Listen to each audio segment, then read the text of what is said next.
Hi everyone. तो electrochemistry chapter में हमने लास्ट लेक्चर में हमने पढ़ा था फैक्टर्स अफेक्टिंग कंडक्टेंस, और उसमें हमने शुरुआत ही करी थी उसकी। दो हमने बेसिक जो फैक्टर्स हमने वो पढ़े थे, एंड बाकी हमने उसके आगे nature of electrolyte and effect of temperature, जो उन बेसिक फैक्टर्स को इन्फ्लुएंस करते हैं, उनको हमने पढ़ा था। अगर मैं आपको फिर से रिकैप करूं, क्योंकि हम इसी टॉपिक को प्रोसीड करने वाले हैं, तो हम कर रहे थे फैक्टर्स अफेक्टिंग इलेक्ट्रोलिटिक कंडक्टेंस। ठीक है, तो इसमें हमने सबसे पहले जो किया था वो किया था सबसे पहले बेसिक फैक्टर्स। बेसिक फैक्टर्स में हमारे पास आ जाते हैं, जिस तरह से हमारे आते हैं साइज एंड मोबिलिटी।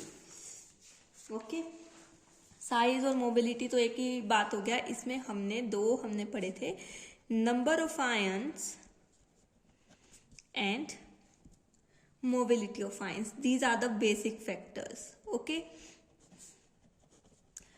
अब mobility of ions is directly related to the size of ion. जितना मैंने एग्जांपल लिया था, एक गोलू मोलू सा आदमी है और एक पतला सा आदमी है, तो गोलू मोलू वाला आदमी उसकी मोबिलिटी कम होगी, ठीक है, देन पतला आदमी ज्यादा तेज भाग सकता है। तो वैसे ही जो छोटा आयन है वो आपका ज्यादा तेज भाग पाएगा, और जो आपका बड़ा आयन है, मोटा तगड़ा आयन है, तो वो आपका स्लो भागेगा। तो इस तरह से मैंने आपको रिलेट करके बताया था। तो ये बेसिक फैक्टर थे। अब जो आगे हमने फैक्टर्स हमने जो पढ़े थे, वो सबसे पहले था नेचर ऑफ इलेक्ट्रोलाइट। ये बेसिकली नंबर ऑफ आयंस को इफेक्ट करता है, क्योंकि नेचर ऑफ इलेक्ट्रोलाइट हमने पढ़ा है दो तरह के इलेक्ट्रोलाइट हैं, strong electrolyte and weak electrolyte. ठीक है, ये हमने पढ़े कि ये क्या होते हैं। हमने ये पढ़ा था कि ये जो है ये कंप्लीटली डिसोसिएट हो जाते हैं आयंस में, completely dissociates into ions, into corresponding ions you can say. Okay, and अगर weak electrolyte का है तो these do not completely dissociate, ये completely dissociate नहीं होते हैं, so we can write do not completely dissociate into ions। इसका example हमने देखा था, मिनरल एसिड हमने लिए थे, ठीक है, जैसे HCl हो गया, H2SO4 हो गया, ठीक है, एटसेट्रा। और इसमें हमारे ऑर्गेनिक एसिड आ जाते हैं, ऑर्गेनिक एसिड और बेसिस आ जाते हैं। तो इस तरह के हमने पढ़ा था यहाँ पे। तो इसका एग्जाम्पल हम ले लेते हैं। हमने जो एग्जाम्पल पढ़ा था वो था इथेनोइक एसिड का, एसिटिक एसिड का, एंड इसके अलावा आप बेंजोइक एसिड ले सकते हो। मैंने आपको एग्जाम्पल भी बताए थे, ठीक है, कि जो ऑर्गेनिक एसिड एंड बेसिस होते हैं वो जनरली वीक इलेक्ट्रोलाइट में आते हैं, ठीक है। ये कंप्लीटली डिसोसिएट नहीं होते हैं, ये पार्शली डिसोसिएट होते हैं, ठीक है। तो ये हमने पढ़े थे। उसके बाद हमने देखा था नेचर ऑफ इलेक्ट्रोलाइट। अब ये कंप्लीटली डिसोसिएट हो जा रहे हैं, तो ये नंबर ऑफ आयंस ज्यादा बनाएंगे as compare to this weak electrolyte. तो this nature of electrolyte directly influence the number of ions, ठीक है। उसके बाद हमने देखा था, उसके बाद हमने जो नेक्स्ट फैक्टर हमने देखा था, that is effect of temperature. इसमें हमने देखा था कि अगर हम स्ट्रॉन्ग इलेक्ट्रोलाइट को लें और एक तरफ वीक इलेक्ट्रोलाइट को लें, जो मतलब पिछला लेक्चर नहीं लगा पाए हैं उनके लिए मैं ये क्विक रिव्यू दे रही हूँ, ठीक है, ताकि वो पीछे का जो है वो एक समझ सकें, ठीक है। वैसे पीछे वाला लेक्चर जो है आपको अच्छे से देखना चाहिए, लेकिन जो यहाँ से शुरू कर रहे हैं और पीछे वाला अभी वो नहीं देखा है, उनके लिए मैं एक क्विक रिव्यू, और बाकियों के लिए भी ये कि आपको पिछला लेक्चर एक तरह से रिकैप हो जाए, ताकि आप आगे के जो टॉपिक्स हैं उनको अच्छे से ग्रैस्प कर पाएँ। तो उसके लिए this is must before starting the topic, हमें प्रीवियस लेक्चर को रिमाइंड करना चाहिए, ठीक है। जैसे हमने स्ट्रॉन्ग इलेक्ट्रोलाइट है, ठीक है, स्ट्रॉन्ग इलेक्ट्रोलाइट में भी अगर हम बात करें, यहाँ पे हम टेम्परेचर इंक्रीज करते हैं। यहाँ पे हमने क्या किया, स्ट्रॉन्ग इलेक्ट्रोलाइट किया, एंड यहाँ पे हमने टेम्परेचर इंक्रीज कर दिया, ठीक है, हमने इसको हीट एनर्जी दे दी। अगर ये 60% कंडक्टेंस शो कर रहा था तो टेम्परेचर बढ़ाने के बाद क्या होगा, आयंस तो ये ज्यादा ही बनाता है, ठीक है, आयंस तो ये कंप्लीटली डिसोसिएट हो जाता है, आयंस तो इसके कंप्लीट बनते हैं। अब क्या होगा, उन आयंस को जब हम हीट एनर्जी देंगे तो वो उनका मोशन, उनकी काइनेटिक एनर्जी इंक्रीज हो जाएगी। तो क्या होगा, कंडक्टेंस क्या हो जाएगी, यहाँ पे इंक्रीज हो जाएगी, कंडक्टेंस इंक्रीज कितनी, अगर यहाँ पे 60 है तो चलो 100 हो गई, ठीक है, 100% कंडक्टेंस होगी। अगर हम वीक इलेक्ट्रोलाइट की बात करें, वीक इलेक्ट्रोलाइट लिया, इसका टेम्परेचर इंक्रीज किया हमने, तो यहाँ पे भी कंडक्टेंस बढ़ेगी, ठीक है, कंडक्टेंस तो बढ़ेगी, कंडक्टेंस तो क्या होगी, बढ़ेगी। लेकिन अगर यहाँ पे 60%, मतलब इससे तो कम ही होगी पहले, तो हम 40% ले लेते हैं, ठीक है। तो यहाँ पे टेम्परेचर इंक्रीज किया, क्योंकि यहाँ पे 2 फैक्टर इंक्रीज होंगे, क्या होगा, नंबर ऑफ आयंस भी बढ़ेंगे, नंबर ऑफ आयंस भी बढ़ेंगे एंड हमारे मोबिलिटी भी बढ़ेगी, ठीक है। यहाँ पे 2 फैक्टर इंक्रीज होंगे, लेकिन यहाँ पे सिर्फ मोबिलिटी बढ़ेगी आपकी, ठीक है, क्योंकि नंबर ऑफ आयंस तो पहले से इसके कंप्लीटली डिसोसिएटेड है। तो यहाँ पे हमारा 2 फैक्टर इंक्रीज हो रहे हैं, तो यहाँ पे सपोज यहाँ पे 90 डिग्री हो गया, मतलब देखो यहाँ से 60 से 40 डिग्री का इंक्रीज आया, यहाँ से 50 डिग्री का इंक्रीज हो गया। इंक्रीज तो इसमें ज्यादा है, ठीक है, इंक्रीज यहाँ ज्यादा है, ठीक है, यहाँ मतलब वीक इलेक्ट्रोलाइट में ज्यादा है, यहाँ ज्यादा है, ठीक है, ज्यादा है। लेकिन but overall conductance of strong electrolyte is more than weak electrolyte. I hope आपको ये पॉइंट जो है वो समझ आ गया होगा, ठीक है, क्योंकि इंक्रीज तो यहाँ पे ज्यादा है, कंडक्टेंस का इंक्रीज यहाँ पे 50% बढ़ा है, ठीक है, यहाँ पे 40 बढ़ा है, लेकिन ओवरऑल देखो ये 100 है, ये 90 है, ओवरऑल तो इसी का ही कंडक्टेंस ज्यादा हुआ ना स्ट्रॉन्ग इलेक्ट्रोलाइट का, ठीक है। तो ये जो है वेरी इंपॉर्टेंट पॉइंट, आपको ये पता रहना चाहिए, ठीक है। अब नेक्स्ट जो फैक्टर है ये हमने पिछले लेक्चर में कर लिया था। अब जो नेक्स्ट फैक्टर है वो है हमारे पास size, obviously effect of size of ion. ये किसको, effect of size of ion, ठीक है, आयंस। अगर इसकी बात करें तो यहाँ पे ये जो फैक्टर है ये आपका इन्फ्लुएंस करेगा, ये आपका इफेक्ट करेगा मोबिलिटी को, ठीक है। बेसिक फैक्टर में जो मोबिलिटी, जो हमने इलेक्ट्रोलाइट वाला पढ़ा था एंड टेम्परेचर वाला, इलेक्ट्रोलाइट नेचर ऑफ इलेक्ट्रोलाइट पढ़ा था, वो नंबर ऑफ आयंस को इफेक्ट कर रहा था। जो हमने टेम्परेचर वाला पढ़ रहा था स्टोम में, वो मोबिलिटी को इन्फ्लुएंस कर रहा था। एंड हमारे पास जो वीक इलेक्ट्रोलाइट है वहां पे टेम्परेचर एंड हमारे पास मोबिलिटी दोनों फैक्टर्स को इन्फ्लुएंस कर रहा था। और अब हम जो नेक्स्ट ये फैक्टर पढ़ने जा रहे हैं वो है effect of size of ions. ये आपका इन्फ्लुएंस करेगा if this factor affects किसको, मोबिलिटी ऑफ आयन को, ठीक है। अब देखो जैसे मैंने आपको एक पहले ही एग्जांपल दे दिया है, ठीक है, जब मैंने मोबिलिटी आपको समझाई थी वहां पे मैंने आपको साइज का एग्जांपल बहुत अच्छे से दिया था। अगर मैं आपको उसको बताना चाहूं तो मेरे पास ये नोट्स हैं। तो मोबिलिटी ऑफ आयन, तो हमने इसको क्या किया कि हमने एक ये मोटा आदमी ले लिया, ठीक है, एक पतला आदमी, इनकी रेस करा दी। तो हमें पता है ऑब्वियसली पतला आदमी जो है वो जीतेगा अगर हम जनरल बात करें, ठीक है। वो अलग बात है कि अगर पतला आदमी जो है चलना पसंद नहीं करता है और मोटा आदमी चलना पसंद करता है तो मोटा आदमी जीतेगा। जनरली क्या होगा, अगर हम कॉमनली सोचें तो आपका पतला आदमी जो है वो रेस को जीतेगा। वैसे ही हमारे पास जैसे ये जो बड़ा आयन है, गोलूमोलू आयन है, ये छोटा है, पतला आयन है, तो ये ज्यादा जल्दी मूव करेगा। तो इस तरह से ये आपका मोबिलिटी को अफेक्ट करता है साइज, ठीक है। तो वी कैन से दैट, हम यहाँ पे ये लिख सकते हैं कि साइज जो है वो आपका मोबिलिटी से इस तरह से इनवर्सली रिलेटेड है, ठीक है। तो मतलब अगर आपका साइज बढ़ेगा, ठीक है, तो मोबिलिटी आपकी कम होगी, उल्टा होगा, ठीक है, इनवर्स रिलेटेड है, ठीक है।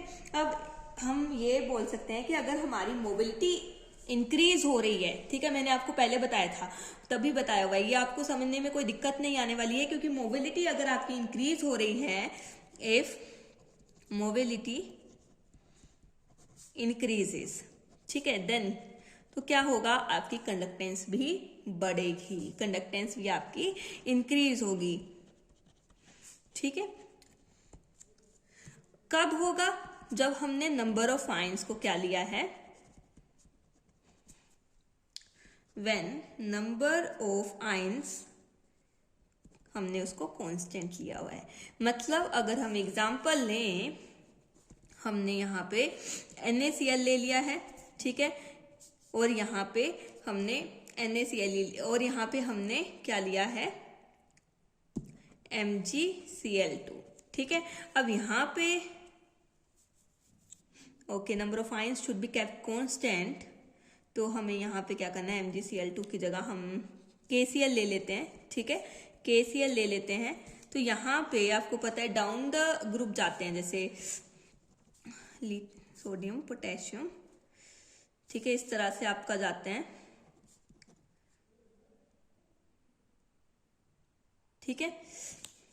तो ये जो जाता है डाउन द ग्रुप, आपका साइज क्या होता है, आपका साइज होता है इंक्रीज। यहाँ हमने NaCl लिया हुआ है, ठीक है, और यहाँ हमने KCl लिया हुआ है।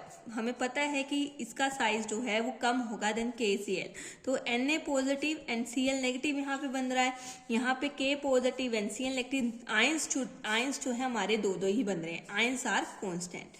अगर मैं अलग उससे लिखूं तो यहाँ पे आयंस जो हैं वो कांस्टेंट हैं, ठीक है। तो उसके बाद अब यहाँ पे क्या है, अब इसका साइज हमें पता है, अगर मैं आपको स्केच से बताऊं, देखो इसका साइज क्या है, अगर Na positive and K positive का हम साइज का वो करें, सॉरी, अगर आप ये देखो अब आपको क्लियरली दिखेगा, Na positive and K positive का अगर हम साइज की बात करें तो साइज K पॉजिटिव का बड़ा है, ठीक है, size, because down the group आपका साइज बढ़ता है क्योंकि शेल्स ऐड होती जाती हैं, ठीक है। शेल्स आपकी नंबर ऑफ शेल्स अगर हम लेट करें, NaCl का एक शेल है, लेट करो, वैसे होता नहीं है, ठीक है, तो KCl के अंदर शेल ऐड हो जाएगी, उसकी 2 शेल्स हो जाएंगी, 3 हो जाएंगी, अगर यहाँ पे 2 हैं, ठीक है, इस तरह से शेल ऐड हो जाएंगी। तो साइज आपका ये अगर Na पॉजिटिव है, ये K पॉजिटिव है, साइज K पॉजिटिव का ही बड़ा होगा, ठीक है। तो अब साइज K पॉजिटिव का बड़ा है तो उसकी मोबिलिटी, अगर हम मोबिलिटी की बात करें, ठीक है, तो अगर हम Na positive and K positive में मोबिलिटी की बात करें, अब ये बड़ा है, ये गोलू मोलू है, ठीक है, ये छोटा है, तो छोटा वाला ज्यादा चलेगा, तो मोबिलिटी Na पॉजिटिव की ज्यादा होने वाली है, ठीक है। तो इस तरह से मोबिलिटी का आपका आएगा, तो मोबिलिटी Na पॉजिटिव की ज्यादा है, देन Na पॉजिटिव की मोबिलिटी आपकी ज्यादा है, शुड कंडक्ट मोर इलेक्ट्रिसिटी, ठीक है। ये अगर मैं बोल सकती हूँ क्योंकि इसका साइज छोटा है, ठीक है, इसकी मोबिलिटी ज्यादा है, ठीक है, तो NaCl की कंडक्टेंस जो है वो KCl से ज्यादा होगी, ठीक है। तो ये मैं आपका इफेक्ट ऑफ साइज का आपका ये हो गया है, ठीक है, जिसमें आपका वो रिलेटेड है मोबिलिटी से। अब जो नेक्स्ट आता है फैक्टर, अब मोबिलिटी भी आपकी 2 तरह से हो सकती है। मोबिलिटी भी आपकी जैसे अगर मैं बात करूं तो यहाँ पे एक मोल्टन स्टेट है, ठीक है, और यहाँ पे एक एक्वस स्टेट है, ठीक है। दोनों आपको समझ नहीं आता तो मैं बता देती हूँ। मोल्टन स्टेट क्या है, अगर आपके पास Na है, सोडियम है, ठीक है, या NaCl, LiCl है, ठीक है, इसमें हमने कोई भी पानी का जो है यूज नहीं किया है, ठीक है, पानी नहीं डाला, आपने LiCl का क्रिस्टल या NaCl आपका नमक जो है आपने उसको हीट देके आपने उसको पिघलाना शुरू किया, ठीक है। तो वहां पे क्या बना, Li positive Cl negative, Na positive Cl negative, इस तरह से ये पिघल के KCl का अगर हम बात करें तो ये K positive plus Cl negative, ठीक है। इसी तरह से रुबिडियम का अगर हम बात करें, ठीक है, तो वो आ जाता है Rb positive plus Cl negative, इस तरह से। एंड सीजियम का अगर हम बात करें तो caesium positive plus Cl negative, इस तरह से आ जाता है, ठीक है। तो यहाँ पे हमने पानी का यूज नहीं किया है, और नंबर ऑफ आयंस आपके क्या है, सेम है, दो दो आयंस बन रहे हैं, ठीक है। A9 is same in all the cases. अब यहाँ पे एनाइन भी सेम, आपने Cl ही लिया हुआ है, ठीक है। एनाइन इज सेम, ठीक है। अगर हम बात करें, A9 is same in all the cases, ठीक है। And also number of ions, and number of ions भी आपका क्या आ जाता है, कॉन्स्टेंट है, ठीक है। नंबर ऑफ आयंस भी कांस्टेंट है, एनाइन भी आपने सेम लिया है। तो यहाँ पे अब क्या होगा, आपने कोई पानी का यूज नहीं किया है, सिर्फ एक क्रिस्टल लिया है, ठीक है। क्रिस्टल अगर हमने सॉलिड स्टेट में क्रिस्टल पढ़ा है, इस तरह से आपने क्रिस्टल लिया है, इसको आपने हीट दी है, ठीक है। और ये आपका पिघल चुका है, पिघल मतलब मोल्टेड फॉर्म में आ चुका है, ठीक है। मोल्टेड फॉर्म को मतलब पिघला हुआ फॉर्म आप कह सकते हो, ठीक है। तो यहाँ पे आपका सबसे छोटा साइज किसका है, लिथियम का, ऑब्वियसली लिथियम का है। तो LiCl, क्योंकि नीचे को साइज क्या होता है, साइज आपका इंक्रीज होता है, ठीक है। तो यहाँ पे लिथियम का जो है सबसे ज्यादा कंडक्टेंस होगी, then NaCl, then KCl, then RVCl, sorry यहाँ पे ClCl लिखना मैं भूल गई, ठीक है। एंड देन यहाँ पे CHCl की सबसे कम कंडक्टेंस होगी, क्योंकि इसका साइज काफी बड़ा होगा, ठीक है। तो ये था मोल्टन स्टेट। यहाँ पे ये कंडक्टेंस का आपका इस तरह का ट्रेंड आएगा in the case of molten के केस में। अगर मैं आपको इसको हाईलाइट एक बॉक्स में बंद कर दूं, ताकि आप बाद में जब मैं एक्वस करा पाऊं तो आपको डिफरेंशिएशन पता चल सके, ठीक है। तो ये आपका इस तरह से क्या हो गया, ये ट्रेंड आ गया इन द मोल्टन स्टेट। आप यहाँ पे लिख लो, इन मोल्टन स्टेट। कई बार ये पूछ लेते हैं ये ट्रेंड ना, आपके उसमें भी पूछते हैं, कॉम्पिटिटिव एग्जाम्स में भी आपके, अब तो बोर्ड्स में भी काफी हद तक लेवल अप हो चुका है क्वेश्चंस का। तो ये तो ऑब्वियसली ये पूछा जाएगा कि ट्रेंड तो आपके पूछ ही जाते हैं, ठीक है। एक्वा स्टेट की बात करें, ठीक है। एक्वा स्टेट में क्या होगा, एक्वा स्टेट की बात करते हैं तो यहाँ पे हमने पानी का यूज करना है। हमने क्या किया, LiCl लिया और उसमें पानी डाला एंड देन हीट किया, ठीक है। ये दिस इज द एक्वस, हमने वो कर दिया। तो अब यहाँ पे क्या हो गया, अब जैसे छोटा है, ठीक है, छोटा आपका साइज है, तो वहां पे क्या होगा, सफेयर अच्छे से बन जाएगा इसके अराउंड। अगर हम बात करें अमंग ये, अगर हम Li पॉजिटिव लें और एक सीजियम पॉजिटिव लें, ठीक है। ये छोटा लिथियम पॉजिटिव, हमें पता है उसका साइज जो है वो छोटा होता है, ठीक है। और यहाँ पे सीजियम जो है वो बड़ा होता है, ठीक है। अब ये छोटा साइज है, तो इसके अराउंड हमारा जो वाटर मॉलिक्यूल है, ठीक है, पॉजिटिव चार्ज है, तो वाटर मॉलिक्यूल ऑक्सीजन के पास लोन पेयर होते हैं, तो वो इसके अराउंड इस तरह से इसके अराउंड एक स्फीयर बना लेंगे, पानी, ये पानी है आपका, ठीक है। अगर इस तरह से ये क्या बना लेगा, एक स्फीयर का फॉर्मेशन कर लेगा, ठीक है, इस तरह से, ठीक है। तो ये क्या है, ये वाटर मॉलिक्यूल्स इसके अराउंड आ चुके हैं, क्योंकि ये पॉजिटिव चार्ज है, तो इसको इसकी तरफ जो है ऑक्सीजन के लोन पर अट्रैक्ट फील कर रहे हैं, ठीक है। अब अगर हम सीजियम की बात करें, सीजियम क्या है, वो पहले ही बड़ा है, तो अब वाटर मॉलिक्यूल ज्यादा नहीं आ पाते हैं, एक यहाँ है, एक यहाँ है, एक यहाँ है, एक यहाँ है, अच्छे से जो है यहाँ पे जो पानी की सिमेट्रिकल अरेंजमेंट नहीं हो पाती है। यहाँ पे स्मॉल साइज है, तो इसके अराउंड एक सिमेट्रिकल अरेंजमेंट हो गई, ठीक है। यहाँ पे इसके अराउंड नहीं हो पाती, क्योंकि इसका साइज जो है वो बड़ा है, ठीक है। तो अब देखो, एज कम्पेयर टू यहाँ पे एक सिमेट्रिकल आपकी अरेंजमेंट हो चुकी है वाटर मॉलिक्यूल की, तो यहाँ पे एक स्फीयर बन चुका है। तो लिथियम का साइज, हाइड्रेटेड लिथियम, ये क्या हो गया है, ये हाइड्रेटेड लिथियम हो चुका है। अब ये जो पूरा स्ट्रक्चर बना है दिस, जहां पे वाटर मॉलिक्यूल इसके अराउंड एक स्फीयर बनाते हैं, इसको हाइड्रेटेड Li पॉजिटिव हम बोल देंगे। ये जो है ये भी इसके अराउंड, ये भी सॉरी वाटर मॉलिक्यूल ही है, इसके अराउंड भी ये भी ऑक्सीजन जो है यहाँ लगा हुआ है, ठीक है। तो अब ये क्या हो गया, हाइड्रेटेड सीजियम। और as compare to these two hydrated structures, हमारा जो लिथियम है, लिथियम हाइड्रेटेड फॉर्म में, मैं इसको यहाँ पे लिख देती हूँ, ठीक है, यहाँ से यहाँ, ठीक है। इसको हम क्या करते हैं, थोड़ा सा सेपरेट कर देते हैं इस तरह से कि अब यहाँ से हम यहाँ पे मूव कर रहे हैं, ठीक है, ताकि आपको थोड़ा कंफ्यूजन ना हो। Li पॉजिटिव हाइड्रेटेड फॉर्म की हम बात कर रहे हैं, तो I should write here hydrated form, या फिर आप इसको एक्वस स्टेट, हम एक्वस फॉर्म और एक्वस स्टेट हम बोल सकते हैं, ठीक है। तो अब इसकी हम बात करें तो यहाँ पे लिथियम का जो साइज है वो सीजियम पॉजिटिव से बढ़ जाता है। क्यों बढ़ जाता है? क्योंकि इसके अराउंड पानी के जो मॉलिक्यूल हैं, ठीक है, वो आके अपना एक घेरा बना लेते हैं, ठीक है। अब देखो, छोटा कोई इंसान है, छोटा सा, उसके अराउंड कितने लोग खड़े हो जाते हैं, ठीक है, घेरा एक अच्छे सा बना देता है। कोई मोटा इंसान हो तो उसके अराउंड इतना अच्छा सा घेरा नहीं बन पाता है, ठीक है। तो आप इस तरह से आप कर सकते हो। तो यहाँ पे मोबिलिटी किसकी ज्यादा होगी? एक्वस स्टेट में। एक्वस स्टेट में हमारा साइज सीजियम का छोटा है, तो मोबिलिटी सीजियम पॉजिटिव की, इस तरह से आप लिख लो, नहीं तो कंफ्यूजन हो जाता है, ठीक है। तो मोबिलिटी आपकी इसकी ज्यादा होगी, ठीक है।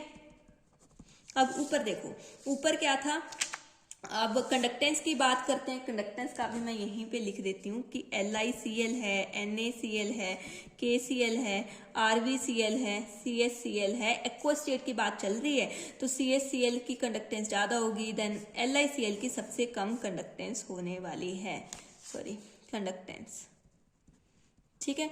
तो अब अगर मैं इसको हाईलाइट कर दूं, ठीक है, ताकि आपको अच्छे से, यहाँ पे एक ये है ट्रेंड, ठीक है, और एक ये ट्रेंड है।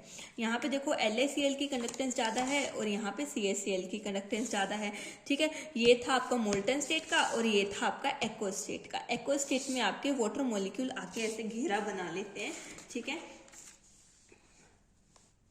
या अब यहाँ पे कम, क्योंकि लार्ज आयन है ना, तो यहाँ पे जो less charge per unit volume, ठीक है, यहाँ पे अट्रैक्शन क्या होगी वाटर मॉलिक्यूल के लिए? कम होगी। अब यहाँ पे क्या है, इतने से स्पेस पे, छोटे से स्पेस पे भर भर के पॉजिटिव चार्ज है, तो ये क्या करेगा, वाटर मॉलिक्यूल को अपनी तरफ क्या करेगा। अगर किसी को पहले समझ नहीं आया तो उसके लिए फिर से अलग वे में, कि इसके ऊपर छोटा साइज है तो मतलब क्या होगा, छोटा साइज है, भर भर के पॉजिटिव चार्ज होगा, छोटी सी जगह में पॉजिटिव चार्ज है, तो ये ज्यादा वाटर मॉलिक्यूल को अट्रैक्ट करेगा एंड एक सफेयर बना लेगा, वाटर मॉलिक्यूल हर तरफ से अट्रैक्ट करेगा। यहाँ पे क्या है, पॉजिटिव चार्ज तो 1 ही है लेकिन साइज बढ़ गया तो डिस्ट्रीब्यूशन ज्यादा हो गई। तो यहाँ पे क्या है, इतने ज्यादा वॉल्यूम पे पॉजिटिव, एक ही 1 पॉजिटिव चार्ज है, तो अट्रैक्शन क्या हो गई, कम। तो ये थोड़े ही मॉलिक्यूल को अट्रैक्ट कर पाया, तो यहाँ पे घेरा नहीं बन पाया जैसे लिथियम पॉजिटिव में बना है, क्योंकि इसका साइज पहले मोल्टन स्टेट में कम था, ठीक है। तो इसके कारण हमारा जो मोल्टन स्टेट में LiCl का जो Li पॉजिटिव का जो साइज है वो बढ़ जाता है, क्योंकि वो ज्यादा वाटर मॉलिक्यूल को अट्रैक्ट करता है। उसी वजह से LiCl की जो कंडक्टेंस है वो आपकी क्या हो जाती है, वो कम हो जाती है। अब हमारे पास आता है कि अगर हम कंडक्टेंस की बात करें, कंडक्टेंस की बात ये हो गई कि हमारे पास अब एक नेक्स्ट टॉपिक कि हमने इलेक्ट्रोलाइट लिया है, ठीक है, इलेक्ट्रोलाइट सोल्यूशन लिया है, कोई भी इलेक्ट्रोलाइट सोल्यूशन ले लिया है, ठीक है। तो उसकी जो नंबर ऑफ आयंस जो हैं,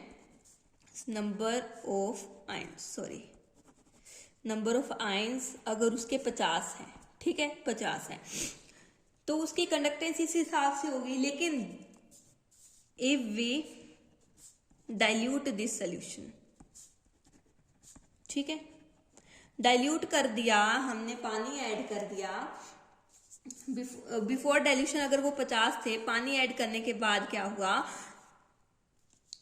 ये पर ml में थे, ठीक है। मतलब हमारे पास इलेक्ट्रोलाइट सोल्यूशन है, हमारे पास नंबर ऑफ आयंस जो हैं हमारे पास 50 है पर ml में। जब हमने डाइल्यूशन कर दिया तो ये क्या हो गए, डिक्रीज हो गए number of ion, decrease in number of ions पर ml, ठीक है। जैसे हमने एक गिलास में क्या किया, एक थोड़ा सा हमने पानी लिया, ठीक है, छोटा गिलास लिया, बिल्कुल छोटा वाला जो होता है उसमें हमने गिलास लिया, उसमें आधा गिलास हमने पानी भर दिया, ठीक है। अब उसमें चीनी डाली, ठीक है, हमने एक चम्मच जो है वो चीनी डाल दी। अब वो जो है आधे गिलास में चीनी 1 चम्मच, ठीक है, एक वो हो गया, उसमें चीनी ज्यादा है, ठीक है। अगर हमने वही 1 चम्मच चीनी पूरे गिलास में डाली, चीनी की क्वांटिटी तो वही है, लेकिन पर ml में उसके जो अगर हम बात करें मॉलिक्यूल्स, क्योंकि चीनी जो है वो डिसोसिएट नहीं होती है। चलो चीनी की जगह हम अगर नमक की बात ले लें, NaCl कॉमन हम यहाँ पे यूज कर रहे हैं उसको पढ़ने के लिए, ठीक है। तो NaCl हमने 1 चम्मच नमक को हमने आधा गिलास पानी में डाला, ठीक है। उसके जो आयंस बने, सपोज कर लो उसके 50 आयंस बने आधा गिलास पानी में। तो अब हमने वही जो 1 चम्मच है वो 1 गिलास पानी में डाल दिया। आयंस तो 50 ही बनेंगे, लेकिन पर ml में उसकी डिस्ट्रीब्यूशन अलग हो गई ना, क्योंकि पानी बढ़ गया, ठीक है। उस तरह से मतलब उसकी क्या हो गई, नंबर ऑफ आयंस पर ml जो है वो कम हो गए, रहेंगे तो 50 ही, लेकिन ml बढ़ा दिए पर ml। अगर हम, क्योंकि जिस तरह से अगर हम यहाँ पे एक बीकर लें, इसको हमने आधा भरा, आयंस जो है ऐसे डिस्ट्रीब्यूटेड है, ठीक है। अगर हमने इसको ऊपर तक भर दिया, ठीक है, तो आयंस इस तरह से डिस्ट्रीब्यूटेड होंगे खुले खुले। तो अब डिस्ट्रीब्यूशन में चेंज आया ना, पर ml में आयंस यहाँ पे कम हो गए, ठीक है। यहाँ ज्यादा थे पर ml में, यहाँ कम हो गए। तो ये बोलने का बात है कि यहाँ पे decrease in number of ions पर ml, ठीक है। अब conductance of 1 ml of an electrolyte, अब हमने ये तो पहले ही पढ़ा हुआ है, कंडक्टेंस ऑफ 1 ml। जब हमने सब कुछ 1 ml लिया था, वॉल्यूम 1 ml सब कुछ लिया था मोलरिटी, तो हमारे पास जो कंडक्टेंस आई थी of 1 ml of an electrolyte, ठीक है, वो क्या आई थी, उसको हमने कप्पा बोला था, ठीक है। तो हमें क्या पता चला कि जब हम डाइल्यूशन करते हैं ml पर ml में नंबर ऑफ आयंस कम हो रहे हैं, तो आपका ये बहुत इंपॉर्टेंट है, वेरी इंपॉर्टेंट, कि ऑन डाइल्यूशन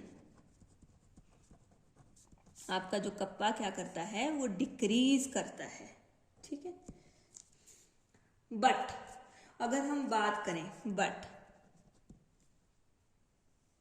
ऑन डाइल्यूशन आपका जो ये लैम्डा m है, molar conductivity equivalent, molar conductance equivalent conductance and conductance simple, ये क्या करेंगे, ये इंक्रीज करेंगे, ठीक है, समझ गए। तो आज के लिए इतना ही। यहाँ पे आपके फैक्टर्स जो हैं वो खत्म होते हैं। नेक्स्ट हम देखेंगे कि आपका लैम्डा जो है मोलर कंडक्टेंस जो है डाइल्यूशन के साथ, कंसंट्रेशन के साथ कैसे वरी करती है for the strong electrolyte and weak electrolyte, and then we go up to the Kohlrausch law, जिसमें हम फॉर द वीक इलेक्ट्रोलाइट, जो अगर मैं आपको बताऊं तो कोलराश लॉ में हमारा होता है बेसिकली कि हम वीक इलेक्ट्रोलाइट का जो कंडक्टेंस है वो फ्रॉम ग्राफ, इलेक्ट्रोपोलेटिंग द ग्राफ नहीं निकाल पाते, सॉरी वीक इलेक्ट्रोलाइट का, लेकिन स्ट्रॉन्ग इलेक्ट्रोलाइट का हम ग्राफ से निकाल पाते हैं, ठीक है, वैल्यूज। अब वीक इलेक्ट्रोलाइट का हम ग्राफ से नहीं निकाल पाते, तो फॉर दैट हम यूज करते हैं कोलराश लॉ। वो हम कल देखेंगे, नेक्स्ट लेक्चर में देखेंगे या तो, ठीक है। उसके ऊपर न्यूमेरिकल्स काफी पूछे जाते हैं, नीट में तो काफी कॉम्पिटिटिव एग्जाम में बहुत पूछे जाते हैं, मतलब एक न्यूमेरिकल तो आता ही है, ठीक है। एंड देन उसके बाद हमारे पास, इसको करने के बाद हमारे पास इलेक्ट्रोलिटिक सेल है, देन